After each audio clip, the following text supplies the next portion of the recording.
ഈ കാലഘട്ടത്തിലെ ഏറ്റവും പ്രധാനപ്പെട്ട ആഗോള പ്രശ്നങ്ങളിലൊന്നായിരുന്ന, ലോകത്തെ മുഴുവൻ കഴിഞ്ഞ കുറച്ച് മാസങ്ങളായി പിടിച്ചുലച്ചിരുന്ന അമേരിക്കയുടെയും ഇറാൻ്റെയും ഇടയിൽ നിലനിന്നിരുന്ന പ്രശ്നങ്ങളെല്ലാം ഒരു പരിസമാപ്തിയിലേക്ക് എത്തുന്നു എന്ന രീതിയിലുള്ള വാർത്തകൾ നമ്മളിപ്പോൾ കണ്ടുകൊണ്ടിരിക്കുകയാണ്. അപ്പോൾ യുദ്ധം അവസാനിപ്പിക്കുന്നതിൻ്റെ ഭാഗമായിട്ടുള്ള ധാരണാപത്രത്തിൽ ഇരു രാജ്യങ്ങളും ഒപ്പുവെച്ചുവെന്നും ഇതിൻ്റെ ഭാഗമായിട്ടുള്ള ചർച്ചകൾ ഉടനടി ആരംഭിക്കുമെന്നും ആ ചർച്ചകളിലൂടെ ഒരു സമാധാന ഉടമ്പടിയിലേക്ക് എത്താൻ ഈ രണ്ട് രാജ്യങ്ങൾക്കും സാധിക്കുമെന്ന രീതിയിലുള്ള വാർത്തകൾ പുറത്തു വരുന്നു.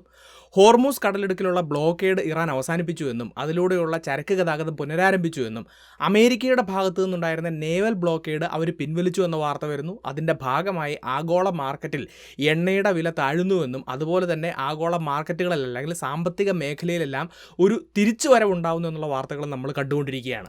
എന്നാൽ ഈ വാർത്തകൾക്കെല്ലാം ഒപ്പം ഞാൻ ഈ വീഡിയോ ഷൂട്ട് ചെയ്യുന്ന സമയത്ത് ഇറാൻ വീണ്ടും ഹോർമൂസ് കടലിടുക്ക് അടച്ചു എന്നുള്ള ആശങ്കകൾ സൃഷ്ടിക്കുന്ന വാർത്തകളും പുറത്തു വന്നുകൊണ്ടിരിക്കുകയാണ്.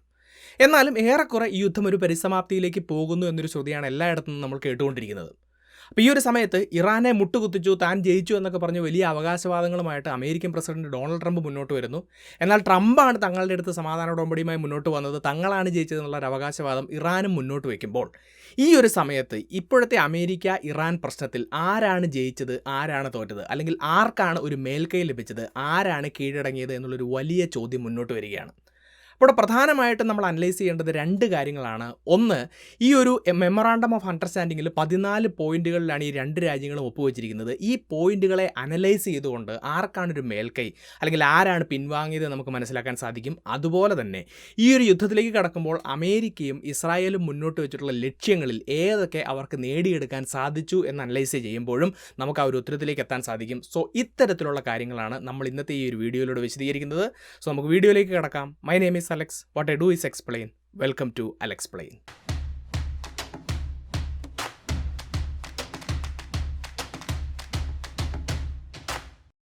ഇപ്പോൾ ഈ US ഇറാൻ വിഷയം നിലനിന്നിരുന്ന സമയത്ത് അത് ലോക സാമ്പത്തിക മേഖലയെ വലിയ രീതിയിൽ ബാധിച്ചിരുന്നു എന്ന് മാത്രമല്ല, ഇപ്പോൾ NRIs ആയിട്ടുള്ള ആളുകളൊക്കെ നോക്കുകയാണെങ്കിൽ അവർ ലോകത്തെ വിവിധ സ്റ്റോക്ക് മാർക്കറ്റുകളിലും ഇന്ത്യൻ മാർക്കറ്റിലും ഒക്കെ നിക്ഷേപം നടത്തുമ്പോൾ ആശങ്കയോടുകൂടിയാണ് അതിനെ നോക്കിക്കണ്ടിരുന്നത്.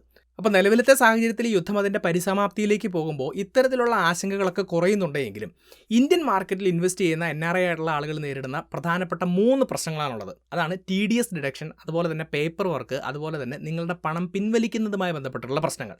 അപ്പോൾ ഇത്തരത്തിലുള്ള പ്രശ്നങ്ങൾ പരിഹരിക്കുന്നതിന് വേണ്ടിയിട്ടാണ് ഇന്ത്യൻ ഗവൺമെൻറ് ഗിഫ്റ്റ് സിറ്റി എന്ന പേരിൽ ഒരു സ്പെഷ്യൽ ഇൻവെസ്റ്റ്മെൻറ്റ് എക്കോസിസ്റ്റം മുന്നോട്ട് വെച്ചിരിക്കുന്നത്. ഇതിലൂടെ NRI ആയിട്ടുള്ള ആളുകൾക്ക് മ്യൂച്വൽ ഫണ്ടുകളിലും അതുപോലെ തന്നെ ഫിക്സഡ് ഡെപ്പോസിറ്റിലും ധാരാളം ടാക്സ് റിലേറ്റഡ് ബെനിഫിറ്റ്സ് ലഭിക്കുന്നു എന്ന് നമുക്ക് കാണാം. അപ്പോൾ ഈ ഒരു പ്രോസസ്സ് നമുക്ക് സിമ്പിളാക്കി തരുന്ന ഒരു ഫുള്ളി റെഗുലേറ്റഡ് പ്ലാറ്റ്ഫോമാണ് ബിലോങ് എന്ന് പറയുന്നത്. അപ്പോൾ അതുമായി ബന്ധപ്പെട്ടുള്ള ലിങ്കുകളും കാര്യങ്ങളും ഞാൻ ഡിസ്ക്രിപ്ഷനിലും പിൻഡ് കമൻറ്റിലും കൊടുക്കുന്നുണ്ട്. ഈ ഒരു ആപ്പ് സ്റ്റോറിലും പ്ലേ സ്റ്റോറിലും അവൈലബിൾ ആണ്. അപ്പോൾ ഈ ബിലോങ് എന്ന പ്ലാറ്റ്ഫോമിലൂടെ നിങ്ങൾ ഇന്ത്യയിലുള്ള മ്യൂച്വൽ ഫണ്ടുകളിൽ ഇൻവെസ്റ്റ് ചെയ്യുകയാണെങ്കിൽ നിങ്ങൾക്ക് ഇന്ത്യയിൽ ക്യാപിറ്റൽ ഗെയിൻസ് ടാക്സോ TDS ഒന്നും ഉണ്ടായിരിക്കുന്നതല്ല. മാത്രമല്ല അത്യാവശ്യ ഘട്ടങ്ങളിൽ 100% നിങ്ങളുടെ ഫണ്ട് നിങ്ങൾക്ക് വിഡ്രോ ചെയ്യാനും സാധിക്കും. അപ്പോൾ വിദേശ ബാങ്കുകളിൽ അക്കൗണ്ട് ഉള്ളവർ, അതുപോലെ തന്നെ NRO NRI അക്കൗണ്ടുകളുള്ളവർക്കൊക്കെ $500 മുതൽ ഈ പ്ലാറ്റ്ഫോമിൽ ഇൻവെസ്റ്റ്മെൻറ്റ് സ്റ്റാർട്ട് ചെയ്യാൻ സാധിക്കും. ഇതിൻ്റെ KYC ഡിജിറ്റലി വെറും 10 മിനിറ്റ് കൊണ്ട് നിങ്ങൾക്ക് കംപ്ലീറ്റ് ചെയ്യാൻ സാധിക്കും. Tata India dynamic equity fund, Sundaram India mid cap fund പോലെയുള്ള പോപ്പുലർ ഓപ്ഷൻസ് ഒക്കെ ഇപ്പോൾ ഈ പ്ലാറ്റ്ഫോമിൽ അവൈലബിൾ ആണ്. മാത്രമല്ല ഇതൊക്കെ ഡയറക്റ്റ് ഫണ്ടുകളായതുകൊണ്ട് തന്നെ ഡിസ്ട്രിബ്യൂഷൻ കമ്മീഷനും വരുന്നില്ല. അപ്പോൾ NRI ആയിട്ടുള്ള ആളുകളെയൊക്കെ സംബന്ധിച്ചിടത്തോളം ഇന്ത്യയിലുള്ള അവരുടെ നിക്ഷേപം എന്ന് പറയുന്നത് വളരെ ഇമ്പോർട്ടൻ്റ് ആണ്. അപ്പോൾ അതിനകത്ത് അൺനെസസറി ആയിട്ട് വരുന്ന ചാർജുകളും ടാക്സുകളും ഒക്കെ നമുക്ക് ഒഴിവാക്കി തരുന്ന ഗിഫ്റ്റ് സിറ്റി എന്ന് പറഞ്ഞിട്ടുള്ള ഒരു ഓപ്പർച്യൂണിറ്റി കൃത്യമായി ഉപയോഗിക്കുക. അതിന് നമ്മളെ സഹായിക്കുന്ന ബിലോങ് എന്ന പ്ലാറ്റ്ഫോമിന് ആവശ്യമായിട്ടുള്ള ലിങ്കുകളും കാര്യങ്ങളും ഞാൻ ഡിസ്ക്രിപ്ഷനിലും പിൻഡ് കമൻറ്റിലും കൊടുത്തിട്ടുള്ളത് ചെക്കൗട്ട് ചെയ്യുക. നമുക്ക് വീഡിയോയിലേക്ക് തിരിച്ചു വരാം. അപ്പോൾ ഈ ഒരു യുദ്ധത്തിൻ്റെ അവസാന ഫലത്തെക്കുറിച്ച് പലരും പല രീതിയിലുള്ള അഭിപ്രായങ്ങൾ മുന്നോട്ട് വെക്കുന്നുണ്ട്. അപ്പോൾ ഇവിടെ നമുക്ക് കൃത്യമായി ഈ കാര്യം മനസ്സിലാക്കണമെങ്കിൽ ഞാൻ നേരത്തെ പറഞ്ഞു, ഈ രണ്ട് രാജ്യങ്ങളും സൈൻ ചെയ്തിട്ടുള്ള ഈ ഒരു MOUയിൽ എന്തെല്ലാം കാര്യങ്ങളാണ് പറയുന്നത് നമ്മൾ മനസ്സിലാക്കണം. അപ്പോൾ പലരും ഇതിനെ ഒരു പീസ് ഡീൽ അല്ലെങ്കിൽ സമാധാന ഉടമ്പടി എന്ന് വിളിക്കുന്നുണ്ടെങ്കിലും കൃത്യമായി രണ്ട് രാജ്യങ്ങളും പറയുന്നുണ്ട് ഇതൊരു ധാരണാപത്രം മാത്രമാണ് എന്ന്. അപ്പോൾ ഇവിടെ 60 ദിവസത്തേക്ക് ഈ യുദ്ധം നിർത്തിവെക്കുന്നു എന്നാണ് ഇവർ പറഞ്ഞിരിക്കുന്നത്. അതോടൊപ്പം 14 കാര്യങ്ങൾ പറഞ്ഞിട്ടുണ്ട്. ഈ 14 കാര്യങ്ങളുമായി ബന്ധപ്പെട്ട് വരുന്ന 60 ദിവസങ്ങളിൽ പലതരത്തിലുള്ള ചർച്ചകൾ നടക്കുകയും അതിൻ്റെ ഭാഗമായി ഒരു പീസ് ഡീലിലേക്ക്, ഒരു സമാധാന ഉടമ്പടിയിലേക്ക് ഇവർ എത്തുകയുമാണ് ചെയ്യുന്നത് എന്നുള്ളത് മനസ്സിലാക്കുക. അപ്പോൾ ഇവിടുത്തെ ഏറ്റവും ഇമ്പോർട്ടൻ്റ് ആയിട്ടുള്ള ഒരു കാര്യം എന്ന് പറയുന്നത് ഈ 14 പോയിന്റുകളിലെ പോയിന്റ് 1 തന്നെയാണ്. ഈ ഒരു MOU ഈ 2 രാജ്യങ്ങളും സൈൻ ചെയ്യുന്ന ഉടനെ തന്നെ ഇമ്മീഡിയറ്റ് ആയിട്ട് ഇതുമായി ബന്ധപ്പെട്ടിട്ടുള്ള എല്ലാ യുദ്ധങ്ങളും അവസാനിപ്പിക്കും എന്നാണ് പറഞ്ഞിരിക്കുന്നത്. ഇപ്പോൾ നമ്മൾ നോക്കുകയാണെങ്കിൽ ഇവിടെ ഇറാനിൽ മാത്രമല്ല ഇതിൻ്റെ ഭാഗമായിട്ട് ഇറാൻ്റെ പ്രോക്സി ഫോഴ്സുകൾക്കെതിരെയും, ഇപ്പോൾ ഒരു ഉദാഹരണം നോക്കുകയാണെങ്കിൽ ലെബനനിലെ ഹെസ്ബുള്ളയ്ക്കൊക്കെതിരെയും പലതരത്തിലുള്ള യുദ്ധങ്ങൾ ഇപ്പോൾ നടന്നുകൊണ്ടിരിക്കുന്നുണ്ട്. സോ ലെബനനിൽ അടക്കം നടക്കുന്ന യുദ്ധങ്ങളെല്ലാം ഇമ്മീഡിയറ്റ് ആയിട്ട് അവസാനിപ്പിക്കുമെന്നാണ് ഒന്നാമത്തെ പോയിന്റിൽ പറഞ്ഞിരിക്കുന്നത്.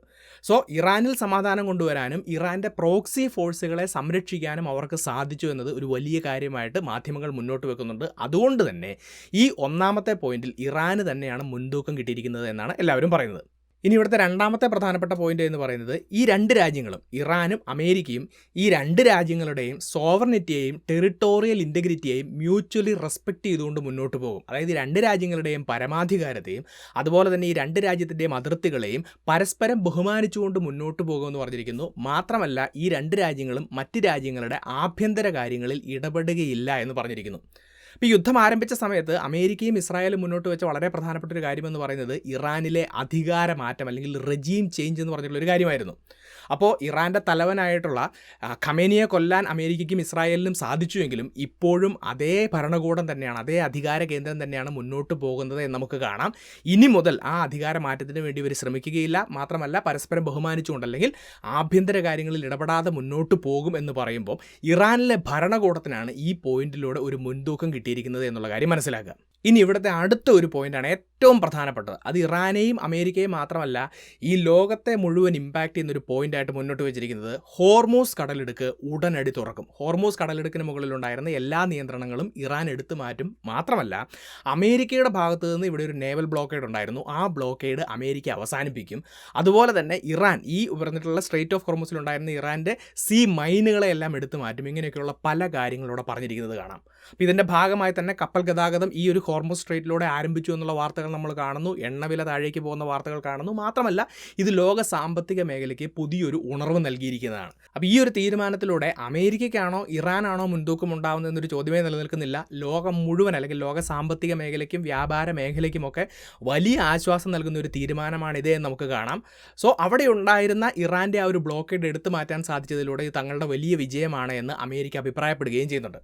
പക്ഷേ ഇവിടെ മറ്റൊരു കാര്യവും കൂടെ നമ്മൾ വായിക്കണം. ഈ ഒരു പോയിന്റ് കൃത്യമായി വായിക്കുകയാണെങ്കിൽ വരുന്ന 60 ദിവസം കൊണ്ട് ഈ സ്ട്രെയിറ്റ് ഓഫ് ഹോർമൂസിൻ്റെ മാനേജ്മെൻറ്റ് എങ്ങനെയായിരിക്കണമെന്ന് തീരുമാനിക്കുന്നതിനുള്ള അധികാരം ഇറാൻ അതുപോലെ തന്നെ ഒമാൻ എന്നീ രാജ്യങ്ങൾക്ക് കൊടുക്കുന്നു എന്നും ഈ പോയിന്റിൽ നമുക്ക് കാണാൻ സാധിക്കും. അതായത് ഇനി അങ്ങോട്ട് പഴയ രീതിയിൽ എല്ലാ ലോകരാജ്യങ്ങൾക്കും ഫ്രീ ആയിട്ട് ഈ ഹോർമൂസ് കടലിടുക്ക് ഉപയോഗിക്കാം എന്ന രീതിയിൽ മുന്നോട്ട് പോകാനുള്ള സാധ്യത കുറവാണ്. പകരം ന്യൂയോർക്ക് ടൈംസ് പോലെയുള്ള മാധ്യമങ്ങൾ റിപ്പോർട്ട് ചെയ്യുന്നത് ഈ ഹോർമൂസ് കടലിടുക്കിലൂടെയുള്ള ചരക്ക് ഗതാഗതത്തിന് ഒരു ടോൾ ഏർപ്പെടുത്തുന്നതിന് പകരം ഒരു ഫീസ് ഏർപ്പെടുത്തുന്ന ഒരു തീരുമാനത്തിലേക്ക് ഇറാൻ വരാനുള്ള സാധ്യതയുണ്ട് എന്നാണ്. അപ്പോൾ ഒരു കാര്യം നമ്മൾ ഓർക്കണം, ഈ യുദ്ധം ആരംഭിക്കുന്നതിന് മുന്നേ ഇതിലൂടെയുള്ള ചരക്ക് ഗതാഗതമെല്ലാം പൂർണ്ണമായിട്ടും സൗജന്യമായിരുന്നു. എന്നാൽ ഈ ലോകത്തിന് ഈ ഹോർമൂസ് കടലിടുക്കിൻ്റെ പ്രാധാന്യം എന്താണ് എന്നും ആ ഹോർമൂസ് കടലിടുക്കിനെ തങ്ങളുടെ വരുതിയിൽ കൊണ്ടുവരാൻ എങ്ങനെ സാധിക്കുമെന്നും ഇറാന് മനസ്സിലാക്കി കൊടുക്കാൻ ഈ യുദ്ധം കൊണ്ട് സാധിച്ചു എന്നാണ് പറയുന്നത്. അതുകൊണ്ട് തന്നെ ഈ ഒരു സാഹചര്യത്തെ തങ്ങളുടെ ഒരു വരുമാന മാർഗമാക്കി മാറ്റാൻ ഇറാൻ തുനിഞ്ഞേക്കാം എന്നുള്ള ഒരു സാധ്യത ആളുകൾ മുന്നോട്ട് വെക്കുന്നു. അതുകൊണ്ട് തന്നെ ഈ ഹോർമൂസ് കടലിടുക്ക് തുറന്നത് അമേരിക്കയുടെ വലിയ വിജയമാണ് എന്ന് എല്ലാവരും അഭിപ്രായപ്പെടുമ്പോഴും ഇറാന് ഇവിടെ വ്യക്തമായിട്ടുള്ള ഒരു മുൻതൂക്കം ഉണ്ട് എന്നുള്ള കാര്യം തിരിച്ചറിയാം.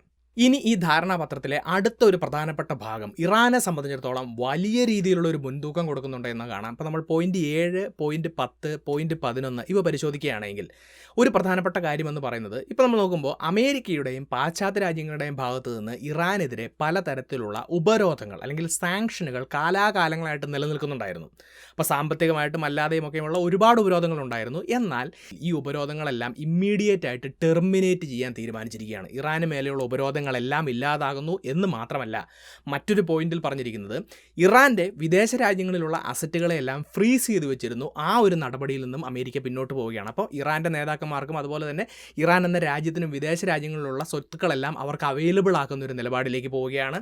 ഇനി അതുപോലെ തന്നെ ഇറാൻ്റെ ഓയിലും അതുപോലെയുള്ള മറ്റ് എക്സ്പോർട്ടുകൾക്കും പലതരത്തിലുള്ള ഉപരോധങ്ങളുണ്ടായിരുന്നു. രാജ്യങ്ങളോടൊന്നും ഇറാൻ്റെ ഓയിലൊന്നും വാങ്ങിക്കരുത് എന്നുള്ള ചില നിബന്ധനകൾ അമേരിക്ക മുന്നോട്ട് വെച്ചിരുന്നു. അത്തരത്തിലുള്ള റെസ്ട്രിക്ഷൻസും എടുത്തു കളയാൻ തീരുമാനിച്ചിരിക്കുകയാണ്. അപ്പോൾ നമ്മൾ നോക്കുകയാണെങ്കിൽ ഇറാൻ്റെ വരുമാനത്തിൻ്റെ ഭൂരിഭാഗവും വരുന്നത് അവരുടെ ഓയിൽ എക്സ്പോർട്സിൽ നിന്നാണെന്ന് കാണാം. ഇത്തരത്തിലുള്ള ഉപരോധങ്ങൾ നിലനിന്നിരുന്ന സമയത്ത് വില കുറച്ചിട്ടാണ് അന്താരാഷ്ട്ര മാർക്കറ്റിൽ അവർ ഓയിൽ വിറ്റിരുന്നത്. അപ്പോൾ ഈ ഉപരോധങ്ങളൊക്കെ എടുത്തു മാറ്റുമ്പോൾ അവരുടെ മുഴുവൻ ഓയിൽ അസറ്റുകൾ അല്ലെങ്കിൽ അവരുടെ മുഴുവൻ ഓയിലും പൂർണ്ണമായിട്ടുള്ള വിലയിൽ വിൽക്കാൻ സാധിക്കുകയും അത് അവരുടെ വലിയ രീതിയിലുള്ള ഒരു വരുമാനത്തിന് കാരണം അല്ലെങ്കിൽ ഇറാൻ്റെ സാമ്പത്തിക മേഖലയ്ക്ക് അതൊരു വലിയ ഉണർവ് കൊടുക്കും എന്നുള്ള കാര്യം മനസ്സിലാക്കുക. ഇനി ഇതുപോലെ തന്നെ പറയുന്ന നമ്മളിപ്പോൾ വാർത്തകളിലെല്ലാം കേൾക്കുന്ന മറ്റൊരു പ്രധാനപ്പെട്ട പോയിൻ്റാണ് ഇറാൻ്റെ റീകൺസ്ട്രക്ഷന് വേണ്ടിയിട്ട് $300 ബില്യൺ ഒരു പദ്ധതി അമേരിക്ക പ്രഖ്യാപിച്ചിരിക്കുകയാണ്.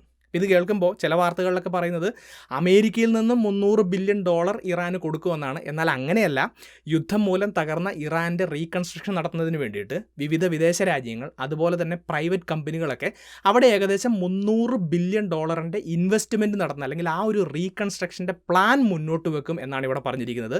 സോ യുദ്ധം മൂലം തകർന്ന ഇറാന് തിരിച്ചു വരാനുള്ള ഒരു അവസരവും ഇവിടെ ഒരുക്കി കൊടുക്കുന്നുണ്ട് എന്നുള്ളത് മനസ്സിലാക്കുക. അപ്പോൾ ഇവിടെ നമ്മൾ മനസ്സിലാക്കേണ്ട കാര്യം ഈ യുദ്ധത്തിലൂടെ ഇറാനെ ശിലായുഗത്തിലേക്ക് വിടുമെന്ന് പറഞ്ഞുകൊണ്ടാണ് അല്ലെങ്കിൽ ഭീഷണിപ്പെടുത്തിക്കൊണ്ടാണ് അമേരിക്ക ഇസ്രായേലൊക്കെ യുദ്ധം ആരംഭിച്ചത്. എന്നാൽ ഇപ്പോൾ ഇത്രയും വലിയ ഒരു റീകൺസ്ട്രക്ഷൻ പ്രോഗ്രാം ഇറാനിലേക്ക് കൊണ്ടുവരുന്നു. ഇറാൻ്റെ സാമ്പത്തിക മേഖലയ്ക്ക് ഈ ഒരു തീരുമാനങ്ങളിലൂടെ വലിയൊരു ഉണർവുണ്ടാവുകയും ചെയ്യുമ്പോൾ ഇവിടെ തീർച്ചയായിട്ടും ഇറാന് തന്നെയാണ് മുൻതൂക്കം എന്നുള്ള കാര്യം മനസ്സിലാക്കുക. ഇനി ഇവിടുത്തെ അടുത്തൊരു പ്രധാനപ്പെട്ട പോയിന്റ് എന്ന് പറയുന്നത് പോയിന്റ് 8 നമ്മൾ വായിക്കുകയാണെങ്കിൽ അവിടെ കാണാം അത് ഇറാൻ്റെ ന്യൂക്ലിയർ പ്രോഗ്രാമുമായി ബന്ധപ്പെട്ടിട്ടാണ്. ഇവിടെ ഇറാൻ അമേരിക്കയ്ക്ക് ഒരു ഉറപ്പ് കൊടുക്കുകയാണ്, ഒരിക്കലും ഒരു ആണവായുധം നിർമ്മിക്കുകയില്ല എന്നുള്ളൊരു ഉറപ്പാണ് അവിടെ കൊടുത്തിരിക്കുന്നത്. ഇനി ഇത് മാത്രമല്ല, ന്യൂക്ലിയർ എൻറിച്ച്മെൻറ്റ് പ്രോഗ്രാമിൻ്റെ ഭാഗമായിട്ട് സമ്പുഷ്ടീകരിച്ച യുറേനിയമൊക്കെ ഇറാൻ്റെ പക്കലുണ്ടായിരുന്നു. അപ്പോൾ അതിനെ ഡിസ്പോസ് ചെയ്യുന്നതിന് വേണ്ടിയിട്ട് അമേരിക്കയ്ക്കും ഇറാനും സ്വീകാര്യമായിട്ടുള്ള പദ്ധതികൾ സ്വീകരിക്കും, അതുമായി മുന്നോട്ട് പോകുമെന്നൊക്കെ പറയുന്നുണ്ട്. സോ ഈ ഒരു യുദ്ധത്തിൻ്റെ സമയത്ത് ഇറാൻ ആണവായുധം നിർമ്മിക്കാൻ പോകുന്നു, അതുകൊണ്ട് അമേരിക്കയെയും ഇസ്രായേലിനെയും ഒക്കെ ആക്രമിക്കാൻ പോകുന്നു എന്നൊക്കെ പറഞ്ഞുകൊണ്ടാണ് യുദ്ധം അമേരിക്കയും ഇസ്രായേലും ആരംഭിക്കുന്നത്. സോ ഒരിക്കലും ഇറാൻ ഒരു ആണവായുധം നിർമ്മിക്കുകയില്ല എന്നുള്ളൊരു ഉറപ്പ് കൊടുക്കുമ്പോൾ അത് അമേരിക്കയുടെ ഒരു വലിയ വിജയമായിട്ട് ട്രംപ് മുന്നോട്ട് വെക്കുകയാണ്. പക്ഷേ ആഗോള മാധ്യമങ്ങളൊക്കെ ഇവിടെ ഒരു പോയിന്റ് ചൂണ്ടിക്കാണിക്കുന്നുണ്ട്. ഈ പോയിന്റ് 8 നമ്മൾ വായിക്കുകയാണെങ്കിൽ അവിടെ ഒരു കാര്യം പറഞ്ഞിരിക്കുന്നത് കാണാം, ഇറാൻ റീഅഫേം ചെയ്തിരിക്കുകയാണ്, അതായത് ആണവായുധം നിർമ്മിക്കുകയില്ല എന്ന് വീണ്ടും ഉറപ്പ് കൊടുത്തിരിക്കുകയാണ്. അപ്പോൾ ഒരു കാലത്ത് ഇതേ ഉറപ്പ് ഇറാൻ്റെയും അമേരിക്കയുടെയും ഇടയിലുണ്ടായിരുന്നു. ഇപ്പോൾ നമ്മൾ നോക്കുകയാണെങ്കിൽ ഒബാമയുമായിട്ട് ഇറാൻ സൈൻ ചെയ്ത ഡീലിനെയാണ് JCPOA അല്ലെങ്കിൽ ഇറാൻ ന്യൂക്ലിയർ ഡീൽ എന്ന് പറയുന്നത്. അവിടെയും ഇറാൻ ഒരിക്കലും ഒരു ആണവായുധം നിർമ്മിക്കുകയില്ല എന്നുള്ളൊരു ഉറപ്പായിരുന്നു കൊടുത്തിരുന്നത്. എന്നാൽ അത് ഒബാമയുടെ ഒരു ഗിമ്മിക്കാണ് എന്ന് പറഞ്ഞ് അന്ന് ട്രംപ് അതിനെ കളിയാക്കിയിരുന്നു. ഇന്ന് അതേ ട്രംപ് തന്നെ ഇറാനുമായിട്ട് അതേ രീതിയിലുള്ളൊരു ഡീലിൽ ഒപ്പിട്ടിരിക്കുന്നു എന്നുള്ള കാര്യം മനസ്സിലാക്കുക. സോ ഇറാൻ ഒരിക്കലും ഇത് പാലിക്കുകയില്ല എന്നൊക്കെ അന്ന് ട്രംപ് പറഞ്ഞിരുന്നു. ഇറാൻ അത് പാലിക്കുമോ എന്ന് ഇനി നമുക്ക് നോക്കി കാണേണ്ടതായിട്ട് വരും. അപ്പോൾ ഇവിടെയും ആർക്കാണ് മുൻതൂക്കം എന്നുള്ളൊരു ചോദ്യം നിലനിൽക്കുകയാണ്. അപ്പോൾ ഇതാണ് ഈ കരാറുമായി ബന്ധപ്പെട്ടിട്ടുള്ള പ്രധാനപ്പെട്ട പോയിന്റുകൾ എന്ന് പറയുന്നത്. ഇനി അങ്ങോട്ടുള്ള പോയിന്റുകളൊക്കെ ടെക്നിക്കലായിട്ടുള്ള കാര്യങ്ങളാണ്. എങ്ങനെയാണ് ഇതുമായി ബന്ധപ്പെട്ടുള്ള ചർച്ചകൾ നടക്കേണ്ടത്, ഇതിൻ്റെ മോണിറ്ററിങ് എങ്ങനെയായിരിക്കണം മുതലായ കാര്യങ്ങളാണ് പറഞ്ഞിരിക്കുന്നത്. അപ്പോൾ ഇത്രയും കാര്യങ്ങൾ അനലൈസ് ചെയ്യുമ്പോൾ ഒരു കാര്യം നമുക്ക് വ്യക്തമാകും, മിക്കവാറും എല്ലാ പോയിന്റുകളും തന്നെ ഇറാനെ ഫേവർ ചെയ്യുന്ന രീതിയിലാണ് മുന്നോട്ട് വെച്ചിരിക്കുന്നത്.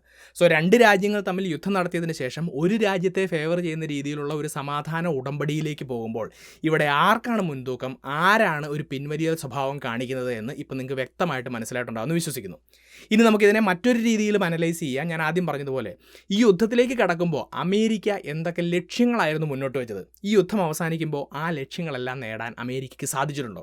അപ്പോൾ ഇവിടെ അമേരിക്ക മുന്നോട്ട് വെച്ച ഏറ്റവും പ്രധാനപ്പെട്ട ലക്ഷ്യമെന്ന് പറയുന്നത് ഇറാൻ ആണവായുധം നിർമ്മിക്കുന്നത് തടയുക എന്നുള്ളതായിരുന്നു. സോ ഇറാൻ ഒരിക്കലും ഒരു ആണവായുധം നിർമ്മിക്കുകയില്ല എന്നിപ്പോൾ ഉറപ്പ് കൊടുത്തിരിക്കുകയാണ്. അപ്പോൾ തീർച്ചയായിട്ടും അമേരിക്കയ്ക്ക് ആ ഒരു ലക്ഷ്യം നേടാൻ സാധിച്ചു എന്ന് നമുക്ക് പറയാൻ സാധിക്കും. എന്നാൽ ഇതോടൊപ്പം തന്നെ അമേരിക്ക മുന്നോട്ട് വെച്ച മറ്റ് ചില ലക്ഷ്യങ്ങളാണ് ഇറാനിലെ ഒരു റെജീം ചേഞ്ച് അല്ലെങ്കിൽ ഒരു അധികാരമാറ്റം. സോ ഈ യുദ്ധത്തിന് മുന്നേ ഇറാനിലുണ്ടായിരുന്ന അതേ ഭരണകൂടം തന്നെയാണ് ഇപ്പോഴും മുന്നോട്ട് പോകുന്നത് എന്ന് കാണാം. അതുകൊണ്ട് തന്നെ ആ ഒരു കാര്യം നേടിയെടുക്കാൻ അമേരിക്കയ്ക്ക് സാധിച്ചിട്ടില്ല എന്ന് കാണാം. ഇനി അതേപോലെ തന്നെ ഇറാൻ്റെ ഈ ന്യൂക്ലിയർ വെപ്പൺസ് മാത്രമല്ല, മിസൈലുകളുടെയും ഡ്രോണുകളുടെയും ഒരു വലിയ സ്റ്റോക്ക് പൈൽ ഇറാൻ്റെ കയ്യിലുണ്ട്. അത് മുഴുവൻ നശിപ്പിക്കണമെന്നൊരു ലക്ഷ്യം അമേരിക്ക മുന്നോട്ട് വെച്ചിട്ടുണ്ടായിരുന്നു. അത് മുഴുവൻ നശിപ്പിക്കാൻ അമേരിക്കയ്ക്ക് സാധിച്ചിട്ടില്ല എന്ന് മാത്രമല്ല, അതുമായി ബന്ധപ്പെട്ടിട്ടുള്ള ഒരു കാര്യവും ഈ പറഞ്ഞിട്ടുള്ള ധാരണാപത്രത്തിൽ പറഞ്ഞിട്ടില്ല, അല്ലെങ്കിൽ അതുമായി ബന്ധപ്പെട്ടിട്ടുള്ള ഒരു ഡിസ്കഷനും അമേരിക്കയുടെയും ഇറാൻ്റെയും ഉള്ളിൽ നടക്കുന്നില്ല എന്നുള്ള കാര്യം മനസ്സിലാക്കുക. ഇത് അമേരിക്കയെ സംബന്ധിച്ചിടത്തോളം ഒരു തോൽവിയാണ്. ഇനി ഇറാനെ മാത്രമല്ല, ഇറാൻ്റെ പ്രോക്സി ഫോഴ്സുകളെ, ഹമാസും ഹിസ്ബുള്ളയൊക്കെ പോലെയുള്ള പ്രോക്സി ഫോഴ്സുകളെയും സമ്പൂർണ്ണമായി പരാജയപ്പെടുത്തുമെന്ന് പറഞ്ഞുകൊണ്ടാണ് അവർ ഈ യുദ്ധത്തിലേക്ക് കടന്നു വന്നത്.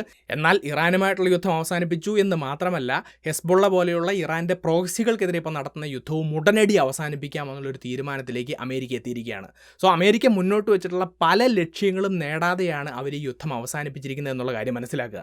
അപ്പോൾ ഇത്തരത്തിലുള്ള വിശകലനങ്ങളുടെ അടിസ്ഥാനത്തിലാണ് പല എക്സ്പേർട്സും അതുപോലെ തന്നെ അന്താരാഷ്ട്ര മാധ്യമങ്ങളുമൊക്കെ ഈ ഒരു സമാധാന ഉടമ്പടിയിലൂടെ ഇറാനാണ് വലിയൊരു മേൽക്കൈ കിട്ടിയിരിക്കുന്നത് എന്ന് പറയുന്നത്. മാത്രമല്ല അമേരിക്കയെ സംബന്ധിച്ചിടത്തോളം അവർ കാലാകാലങ്ങളായിട്ട് ചെയ്യുന്നൊരു കാര്യമാണ്. ഇപ്പോൾ അഫ്ഗാനിസ്ഥാനിലും വിയറ്റ്നാമിലും ഒക്കെ ചെയ്തതുപോലെ അങ്ങോട്ട് പോകുന്നു, അവിടെ യുദ്ധം ചെയ്യുന്നു, കാര്യങ്ങളൊക്കെ കൈവിട്ടു പോകുന്ന ഒരവസ്ഥ വരുമ്പോൾ നൈസായിട്ട് പിൻവലിയുന്ന ഒരു കാര്യം, അതേ കാര്യം തന്നെയാണ് ഇവിടെയും ചെയ്തിരിക്കുന്നത് എന്നുള്ള അഭിപ്രായങ്ങളാണ് മുന്നോട്ട് വന്നിരിക്കുന്നത്. ഇനി ഇവിടെ നമ്മൾ മനസ്സിലാക്കേണ്ട മറ്റൊരു പ്രധാനപ്പെട്ട കാര്യവും കൂടെ ഉണ്ട്. ഇവിടെ ഇറാന് മേൽക്കൈ കിട്ടിയിരിക്കുന്നു, അമേരിക്ക പിൻവലിയുന്നു എന്നൊക്കെ പറയുമ്പോഴും ഈ പ്രശ്നത്തിൽ തോൽവി സംഭവിച്ച ഒരാളുണ്ട്. അതാരാണ് എന്ന ചോദ്യത്തിന് ഭൂരിഭാഗം ആളുകളും അഭിപ്രായപ്പെടുന്നത് അത് ഇസ്രായേൽ പ്രധാനമന്ത്രി ബെഞ്ചമിൻ നെതന്യാഹുവുമാണ് എന്നാണ്. ഇപ്പോൾ നമ്മൾ നോക്കുകയാണെങ്കിൽ യുദ്ധം ആരംഭിച്ച സമയത്ത് അമേരിക്കയും ഇസ്രായേലും ഒന്നിച്ചാണ് യുദ്ധം ചെയ്യുന്നത്. ഇസ്രായേലിൻ്റെ ആവശ്യപ്രകാരമാണ് അമേരിക്ക ഈ ഒരു യുദ്ധത്തിലേക്ക് കടന്നു വരുന്നത് എന്നുള്ള ആരോപണങ്ങൾ വരെ പുറത്തു വന്നിരുന്നു.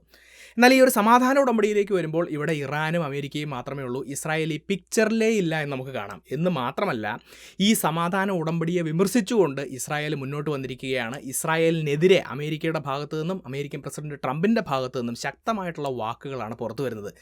എന്ന് മാത്രമല്ല ഈ സമാധാന ഉടമ്പടി ഇല്ലാതാക്കുന്നതിന് വേണ്ടിയിട്ടുള്ള പല നിലപാടുകളും ഇസ്രായേലിൻ്റെ ഭാഗത്തു നിന്ന് വരുന്നു എന്നിപ്പോൾ വാർത്തകൾ ശ്രദ്ധിച്ചാൽ നമുക്ക് കാണാം. ഇപ്പോൾ ഈ MOUയിൽ ഒരു കാര്യം വ്യക്തമായിട്ട് പറഞ്ഞിട്ടുണ്ട്. ഇതിനകത്തെ ഏതെങ്കിലും ഒരു പോയിന്റ് ഏതെങ്കിലും ഒരു പാർട്ടി വയലേറ്റ് ചെയ്ത് കഴിഞ്ഞാൽ ഈ സമാധാന ഉടമ്പടി ഇല്ലാതാകുമെന്നും പഴയ സാഹചര്യത്തിലേക്ക് തിരിച്ചു പോകുമെന്നും. ഇപ്പോൾ നമ്മൾ നോക്കുകയാണെങ്കിൽ ഇസ്രായേലിൻ്റെ ഭാഗത്തു നിന്നും തെക്കൻ ലെബനോനിലേക്കുള്ള ആക്രമണം കടുപ്പിച്ചിരിക്കുകയാണ്. ഒരുപാട് ആളുകൾ അവിടെ മരണപ്പെട്ടു എന്നുള്ള വാർത്തകൾ പുറത്തു വരികയാണ്. അപ്പോൾ ഇതിൻ്റെ ഭാഗമായിട്ട് ഇറാൻ്റെ ഭാഗത്തു നിന്ന് ശക്തമായ മറുപടി വന്നിരിക്കുകയാണ്. ഈ ഒരു ഉടമ്പടി വയലേറ്റ് ചെയ്യപ്പെട്ടിരിക്കുന്നു, അതിൻ്റെ ഭാഗമായിട്ട് ഹോർമൂസ് കടലെടുക്ക് വീണ്ടും അടയ്ക്കാൻ തീരുമാനിച്ചു എന്നുള്ള വാർത്തകൾ പുറത്തു വരികയാണ്. സോ ഈ ഒരു ഡീലിനെ അല്ലെങ്കിൽ ഈ ഒരു ഉടമ്പടിയെ വയലേറ്റ് ചെയ്തുകൊണ്ട് ഈ സമാധാന ശ്രമങ്ങൾ ഇല്ലാതാക്കാനാണ് ഇസ്രായേലും ബെഞ്ചമിൻ നെതന്യാഹുവും ശ്രമിക്കുന്നത് എന്നുള്ള വാർത്തകളാണ് പുറത്തു വന്നുകൊണ്ടിരിക്കുന്നത്. അപ്പോൾ എന്തുകൊണ്ടാണ് അങ്ങനെ സംഭവിക്കുന്നത്? നെതന്യാഹുവിനെ സംബന്ധിച്ചിടത്തോളം രാഷ്ട്രീയമായി വലിയൊരു തിരിച്ചടി ഈ ഡീലിൻ്റെ ഭാഗമായിട്ടുണ്ടായിരിക്കുന്നു എന്നാണ് പറയുന്നത്. ഇപ്പോൾ ഇറാനെതിരെയും ഇറാൻ്റെ പ്രോക്സി ഫോഴ്സുകൾക്കെതിരെയും ഇസ്രായേൽ നിരന്തരമായിട്ടുള്ള യുദ്ധങ്ങൾ ചെയ്യുമ്പോൾ ഇസ്രായേലിലെ ജനങ്ങളുടെ ഭാഗത്തു നിന്നും ഭരണകൂടത്തിനെതിരെ ചോദ്യങ്ങൾ ഉണ്ടാവുകയാണ്. അപ്പോൾ ഇറാനും ഇറാൻ്റെ പ്രോക്സി ഫോഴ്സുകളും ഇസ്രായേലിനുള്ള ഒരു എക്സിസ്റ്റൻഷ്യൽ ത്രെറ്റാണ് എന്നും അവരെ പൂർണ്ണമായും ഇല്ലാതാക്കാൻ വേണ്ടിയിട്ടാണ് ഇങ്ങനെ ഒരു യുദ്ധം ചെയ്യുന്നത് എന്നുള്ള ഒരു ജസ്റ്റിഫിക്കേഷൻ, ഒരു ന്യായീകരണമായിരുന്നു നെതന്യാഹു ഗവൺമെൻറ് അവർക്ക് കൊടുത്തിരുന്നത്. എന്നാൽ തങ്ങളുടെ ഒപ്പം നിന്നിരുന്ന അമേരിക്ക യുദ്ധത്തിൽ നിന്ന് പിന്മാറുകയും തങ്ങളോട് ഇതിൽ നിന്ന് പിന്മാറാനൊക്കെ ആവശ്യപ്പെടുകയും ചെയ്യുമ്പോൾ അതൊരു രാഷ്ട്രീയ തിരിച്ചടിയായി ബെഞ്ചമിൻ നെതന്യാഹുവിന് മാറുകയാണ്. 4 മാസങ്ങൾക്കുള്ളിൽ ഇസ്രായേലിൽ ഇലക്ഷൻ നടക്കാൻ പോവുകയാണ്. സോ അമേരിക്കയുടെ കൂടെ നിന്ന് തങ്ങൾക്ക് വലിയൊരു വിജയമുണ്ടാക്കാമെന്ന് ആഗ്രഹിച്ചിരുന്ന ബെഞ്ചമിൻ നെതന്യാഹുവിനാണ് ഇവിടെ ഏറ്റവും വലിയ തിരിച്ചടി കിട്ടിയിരിക്കുന്നത് എന്നും അതിൻ്റെ ഭാഗമായി ഈ ഒരു സമാധാന ഉടമ്പടി ഇല്ലാതാക്കുന്നതിന് വേണ്ടിയിട്ടുള്ള നിലപാടുകൾ അവരുടെ ഭാഗത്തു നിന്ന് ഉണ്ടാകാമെന്നുള്ള വാർത്തകളും ഇപ്പോൾ പുറത്തു വന്നുകൊണ്ടിരിക്കുകയാണ്. അപ്പോൾ ഈ അമേരിക്ക ഇറാൻ വിഷയവുമായി ബന്ധപ്പെട്ടിട്ട് അവിടെ നിന്നും ഇവിടെ നിന്നും കേൾക്കുന്ന പല പല വാർത്തകളുടെയും ഊഹാപോഹങ്ങളുടെയും അടിസ്ഥാനത്തിൽ ആര് ജയിച്ചു ആര് തോറ്റു എന്ന് പറയുന്നതിന് പകരം ഇപ്പോൾ നമ്മുടെ മുന്നിൽ നിലനിൽക്കുന്ന ഒഫീഷ്യലായിട്ടുള്ള ഈ 14 പോയിന്റ് ഡോക്യുമെൻറ്റിലെ ഓരോ പോയിന്റുകളും കൃത്യമായി വിശകലനം ചെയ്തതിലൂടെ ഇവിടെ ആരാണ് ജയിച്ചത് ആരാണ് തോറ്റത് എന്നുള്ളൊരു അഭിപ്രായം രൂപീകരിക്കാൻ നിങ്ങൾക്ക് സാധിച്ചിട്ടുണ്ടെന്ന് വിശ്വസിക്കുന്നു. അതുകൊണ്ട് തന്നെ നിങ്ങളുടെ അത്തരത്തിലുള്ള അഭിപ്രായങ്ങളും നിർദ്ദേശങ്ങളും ഈ വീഡിയോയെക്കുറിച്ച് നിങ്ങൾക്കറിയാവുന്ന എക്സ്ട്രാ പോയിന്റുകളും തീർച്ചയായിട്ടും നിങ്ങൾ കമൻറ്റ് ബോക്സിൽ രേഖപ്പെടുത്തുക. ഒപ്പം ഞാൻ വീഡിയോയുടെ തുടക്കത്തിൽ പറഞ്ഞതുപോലെ NRIs ആയിട്ടുള്ള ആളുകളൊക്കെ ഇന്ത്യയിൽ നിക്ഷേപം നടത്തുമ്പോൾ അവരുടെ റിട്ടേൺസിനെ റെഡ്യൂസ് ചെയ്യുന്ന ടാക്സുകളും ചാർജുകളും ഒക്കെ ഒഴിവാക്കുന്ന രീതിയിൽ ഇന്ത്യൻ ഗവൺമെൻറ് ഇൻട്രൊഡ്യൂസ് ചെയ്തിട്ടുള്ള ഗിഫ്റ്റ് സിറ്റി എന്ന് പറഞ്ഞുള്ള ഓപ്പർച്യൂണിറ്റിയെ ഒരിക്കൽ കൂടി ഓർമ്മിപ്പിക്കുകയാണ്. അപ്പോൾ ആ ഒരു സാഹചര്യം പ്രയോജനപ്പെടുത്താൻ നമ്മളെ സഹായിക്കുന്ന ബിലോങ് എന്ന ആപ്പ് ഡൗൺലോഡ് ചെയ്യാൻ ആവശ്യമായിട്ടുള്ള ലിങ്കുകളും കാര്യങ്ങളും ഞാൻ ഡിസ്ക്രിപ്ഷനിലും പിൻഡ് കമൻറ്റിലും കൊടുത്തിട്ടുണ്ട്. നിങ്ങൾ ഇൻട്രസ്റ്റഡ് ആണെങ്കിൽ ഈ ലിങ്കുകൾ ഉപയോഗിച്ചുകൊണ്ട് ബിലോങ് ആപ്പ് ഇപ്പോൾ തന്നെ ഡൗൺലോഡ് ചെയ്യുക. ഈ ഒരു വീഡിയോ മറ്റുള്ളവർ കാണുന്നത് നല്ലതാണെന്ന് തോന്നുന്നുണ്ടെങ്കിൽ തീർച്ചയായിട്ടും നിങ്ങൾ ഈ വീഡിയോ ഷെയർ ചെയ്യുക. ഇതുപോലത്തെ ടോപ്പിക്സുമായി വീണ്ടും വരുന്നതുവരേക്കും നന്ദി.